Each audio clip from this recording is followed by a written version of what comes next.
Ethan Cross felt someone was watching him as he came up to the old house. Ethan stood on the front steps of Hollow House, his great-grandfather Silas Cross's old place. The iron knocker was shaped like a serpent eating its own tail. Town called it haunted. Ethan called it inheritance. A lawyer had handed him the key 3 days ago, with a warning that sounded like a joke until now. Your great-grandfather left instructions. Don't bring police, don't bring contractors, and if you find a door that isn't there, open it anyway. It turned with a reluctant click, like the house was deciding whether it wanted him inside. Dust clung to the sunbeams drifting through high windows. The place smelled like paper, wood rot, and something faintly metallic. He stepped into the foyer, boots echoing on checkered marble, and the house whispered. Not a voice, not a ghost, something else, like air moving through a space that shouldn't exist. Ethan's gaze flicked to the wallpaper, faded vines and tiny birds. One bird's eye was darker than the others, a dot, a faint symbol that looked like a keyhole inside a compass. His great-grandfather had been a quiet man. Ethan had grown up hearing stories about how Silas barely spoke, worked with his hands, and kept to himself. He followed the hallway into the library. The room made him pause. Books lined the walls from floor to ceiling, but not like a normal collection. They were organized by color, from deep reds to blues, not by author or topic. And on the far wall hung a portrait of Silas Cross, stern-faced eyes like chipped flint. Ethan crossed the room, studying the portrait. Then Ethan noticed the armchair. The chair arm had a button on it. It was curious. Ethan thought about it and pressed the button. The sound of a thunk breaking the silence. He spun around and seen one of the bookshelves had moved, just an inch, revealing another hallway of books, another door at the end of the hall. Adrenaline warmed his chest. He should have been afraid, but curiosity was louder than fear. He grabbed a brass candle holder off a desk, held it like a weapon, and wedged his fingers into the seam. The door swung open. Behind it was a narrow passageway, stairs spiraling down into darkness. Ethan swallowed. "Okay," he muttered. "We're doing this." He stepped onto the first stair. The bookshelf swung shut behind him, and in the dark, something clicked, like a lock turning on its own. Ethan froze. The air shifted, a chain dragging over stone. Ethan gripped the candle holder tighter and forced himself to keep going. The stairs narrowed. The walls changed from wood to brick, then brick to rough-hewn stone. And carved into the stone wall in front of him was a symbol, the same compass keyhole mark, only larger, older, and surrounded by words etched in careful script. Ethan leaned in, reading aloud without meaning to. Follow the North Star. Trust the hollow.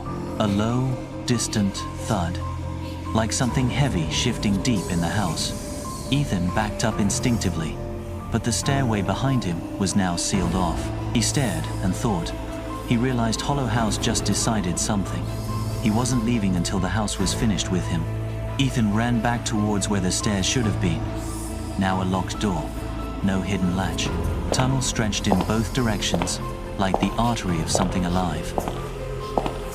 In the candle holder's weak light, he saw iron rings embedded in the wall at intervals, old, rusted, but sturdy.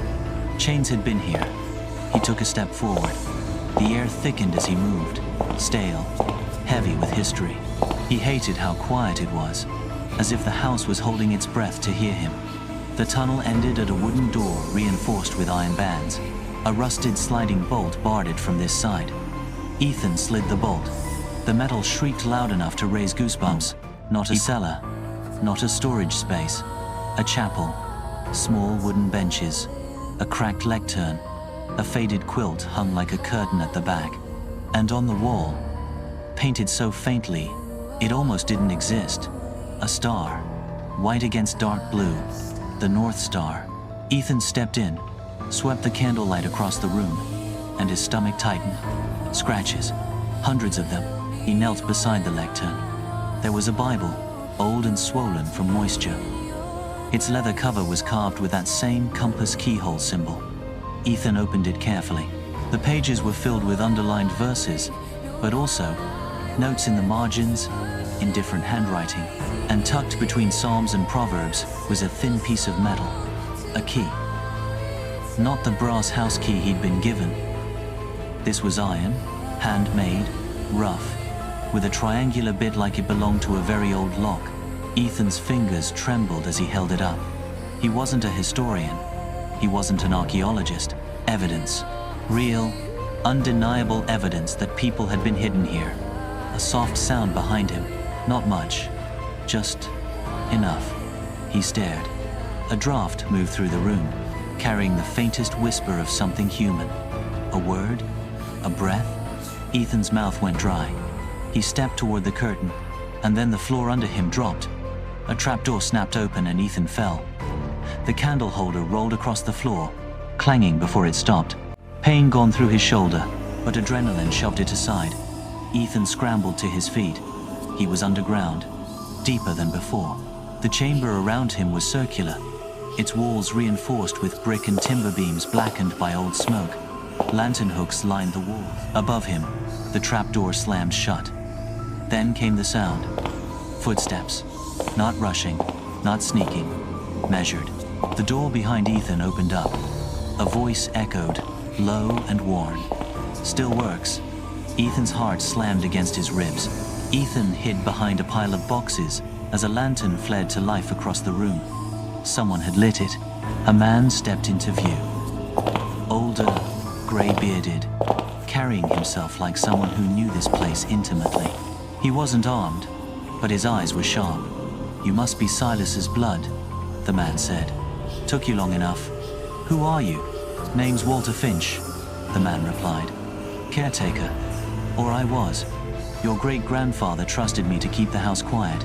Walter turned, revealing something that made Ethan's breath catch. A massive map carved directly into the stone wall.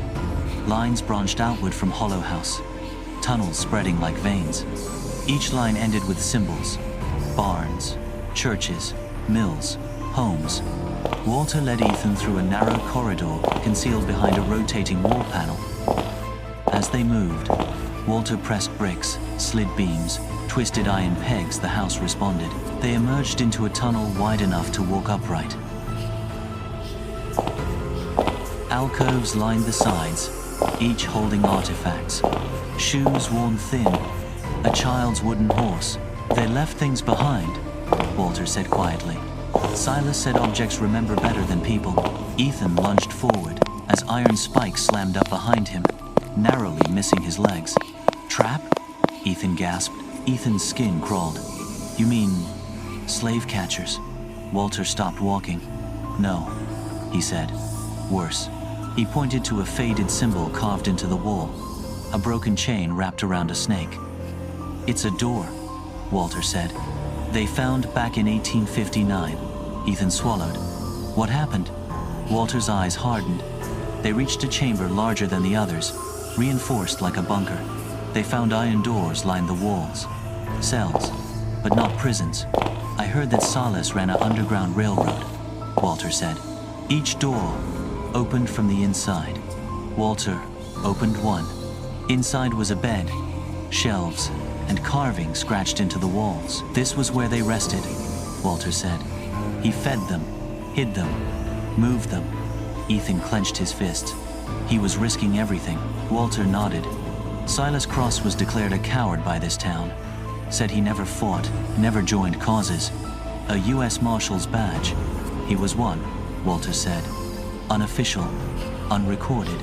Ethan stared. The final chamber was sealed behind a vault-like door. Walter handed Ethan the iron key from the Bible. The lock clicked. Deep. Final. Inside sat a single object on a pedestal.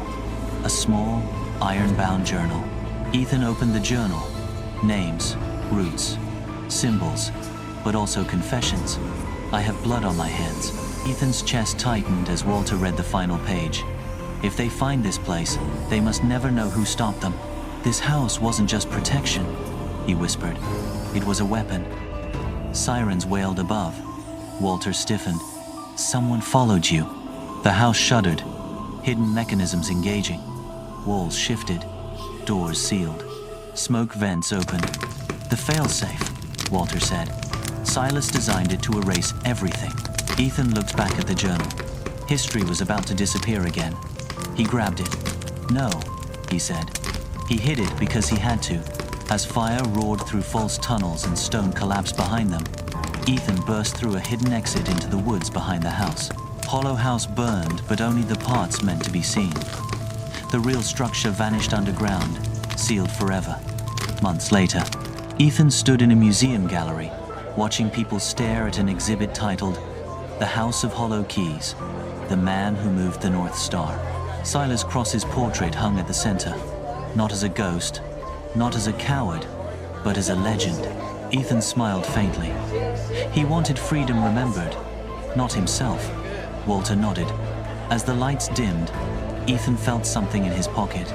The iron key, still warm, still humming, like it was waiting. Some houses don't stop being doors.